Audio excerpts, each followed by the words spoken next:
talaga ng DCMM para sa akin. Nasusubaybayan ang nangyayari sa ating kapaligiran sa araw-araw na takbo ng ating buhay. DCMM, Radio Patrol 630, una sa balita, una sa public service.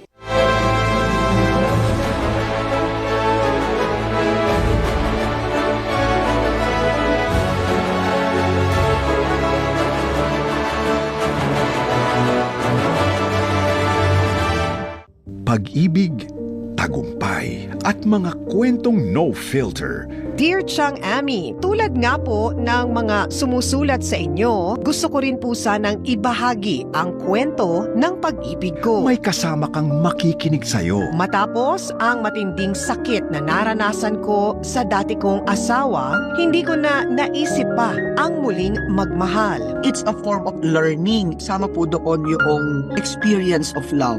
Ako to, si Chang Ami. Open na open yan na pag-usapan dito po sa Ako To Si Chang Ami. Kasama si Chang Ami Perez mula Lunes hanggang Biyernes, alas 3 ng hapon sa DZMM.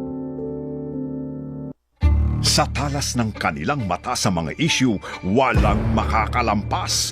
Bubusisiin ang mga usapin. Yun ba ang ibig sabihin din ito? Kasi yun ang sinasabi ng kabilang panig. Ang naninindigan para sa katotohanan. Nakaupo lang doon sa Senado pero hindi mo naman nararamdaman kung meron siyang gamit. Ang tambalang karton. Carmina Constantino Torres at Tony Velasquez sa Issue Spotted. Lunes hanggang Biyernes, alas 5:30 ng hapon.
Habagat DZMM Special Coverage.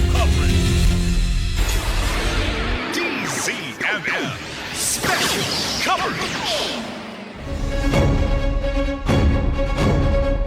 Tuloy-tuloy po ang ating special coverage ng Bantay Habagat. Oras natin 10 minutes makalipas ang alas 12 ng umaga. July 22 na ho, 2025. Kasama niyo pa rin si Dan Capuchon. At Ateng Aimee Estareha.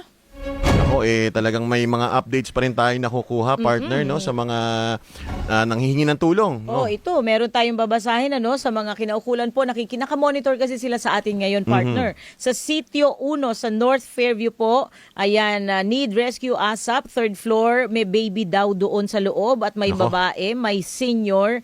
Ayan, nasa third floor po sila kasi malapit sila sa Tulyahan River. Ito yung area na sinabi ng CDRRMO na inikutan na nila pero hindi sumama agad yung mga tao. Correct, no? At mahihirapan na once again kapag kung kailan babalik pag mataas na ang At tubig. madilim kasi, partner, kaya mahirap talaga ang pagsasagawa ng rescue at hindi biro ang bilang ng mga kailangang i-rescue. Tama. Kaya kung sa lugar ninyo kaya pang sumama sa mga nagre-rescue, mag-evacuate, wag na magdalawang isip. Dahil importante ang kaligtasan ninyo. Ito naman, once again, pwede kayo magpadala ng mga panawagan ninyo. Kung kayo ay nangangailangan ng tulong, ibabanggitin natin dito. Baka sakaling may makarinig at mapuntahan kayo kaagad. Magpadala lang ng mensahe sa ating DZMM Viber line 0919-278 3000. Yan po ang mga numero. Oo. At sa mga nais po magpapadala ng donasyon daw, nangangailangan ng Marikina kanina, sabi ni Mayor, ayan, idiretso nyo na po dun po sa lungsod. Pero ang request niya ay hot meals para sa napakarami nating kababayan na 200,000 inilikas doon. kanina. Oo, yes, yung bilang. oo, inilikas doon sa Marikina. Kasi nga yung Marikina River, umapaw na po. Tapos yung Wawa Dam sa taas, sa upper Wawa Dam ay umapaw na. So mamaya siguro kumustahin natin ulit ang Marikina City. Kumusta naman sa kanila. Pero ngayon, partner, nasa linya natin ang Head MDRRMO ng Dinalupihan Bataan, si Miss Catherine Montemayor. Kumustahin natin naman ang Bataan. So magandang umaga po, ma'am.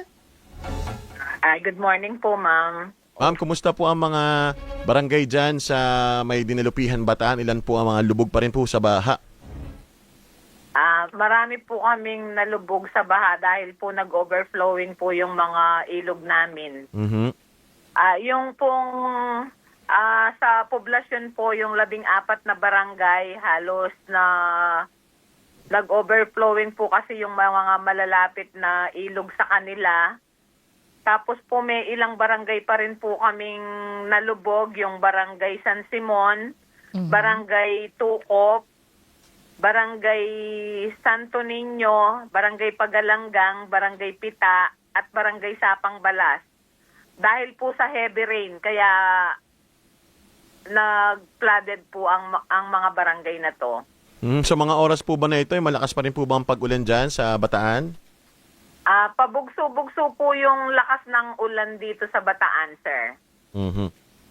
Okay. So kanina po no napaulat nga na may mga nabaha kayong area diyan. Ilang barangay po ma'am ang apektado talaga sa Dinalupihan Bataan at ano po ang pinakamahirap na problema ninyo ngayon diyan dahil sa sitwasyon?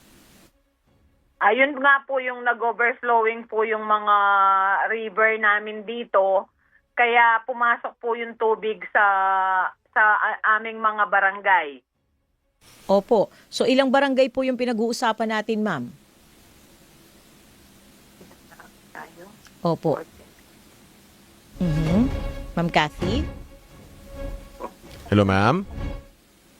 Yung pong poblasyon, 14 po barangay plus po yung 17 barangays po lahat. 17 barangays, partner. 17 barangays. Oo. So marami-rami talaga to. Oo. So sa ngayon po ba may nagkakaproblema tayo sa paglikas ng mga tao o hindi naman po? Yung iba po kanina, ma'am, pinapa-force evacuate na po namin sila kaninang medyo maliit pa yung tubig. Ayaw pong lumikas ng mga may bahay. Ayaw nilang iwanan yung mga bahay nila. Tapos ngayon pong hating gabi, tumawag sila, nagpaparescue na naman. Ayun po, yung ng mga responder namin, pabalik-balik sa kanila. Opo, naku. Oo, so marami-rami itong 14 ba o 17 barangays, ma'am. Sapat ba yung bilang ng inyong rescuers? Sapat naman po, katulong po namin yung BFP, tsaka yung mga responder po namin. Sa mga... Tsaka po yung TPSO. Yung mga lilikasan... MHO po. Okay po. Yung po mga pupuntahan po nilang mga pagre-rescuehan na nakaredy naman po at meron naman po nakaredy doon na makakain if ever po. Yes po. At tulad po kanina, nagbigay na po yung munisipyo ng mga food pack po sa mga evacuees po namin. Okay, how about po mga kumot, 'di ba? Kasi partner. Malamig. Oo, syempre ba sa Yes isang po, pamilya. nagpabigay na rin po yung mayor namin ng mga kumot kulambo po kanina sa mga evacuees po. Okay. Kanina nakausap namin si Mayor sa Marikina yung mga alaga ho nila, mga pets ho nila na naiisama sa pag-evacuate. Diyan po ba sa Bataan meron po ba mga nagsasama din ng kanilang mga alaga? Meron din po. Oo, pagka ganun pinapayagan naman po. Meron din po naman kasing lagayan ng mga pet dito sa mga evacuation center po namin. Okay, oo. Buti naman. Opo. Balikan ko lang, ma'am. Kanina sabi nyo, ngayong gabi, marami sa inyong tumatawag at nagpaparescue. Pero madilim po, no? Oo. Ano po ba ang sitwasyon ninyo ngayon dyan sa mga nagpupunta sa mga lugar na kung saan may mga humihingi po ng tulong? Sa awa naman po ng Diyos, ma'am, nare-rescue naman po po sila ng mga responder namin. Okay. So, naku ma'am, sige po, bigyan po namin kayo ng pagkakataon. Baka gusto ninyong may mensahe kayo na nais ipaabot dito sa inyong mga kababayan dyan po sa Dinilupihan, Bataan, na sabi nyo nga nagmamatigas na umalis. At binabalikan pa. Oo, sige po. Go ahead po, Ma'am Cathy. Sa amin pong mga kababayan dito sa Dinalupihan, sana po pag may panahon po tayong lumikas, hindi pa po delikado, magpalikas na po tayo para po hindi po tayo abutan ng peligurong panahon.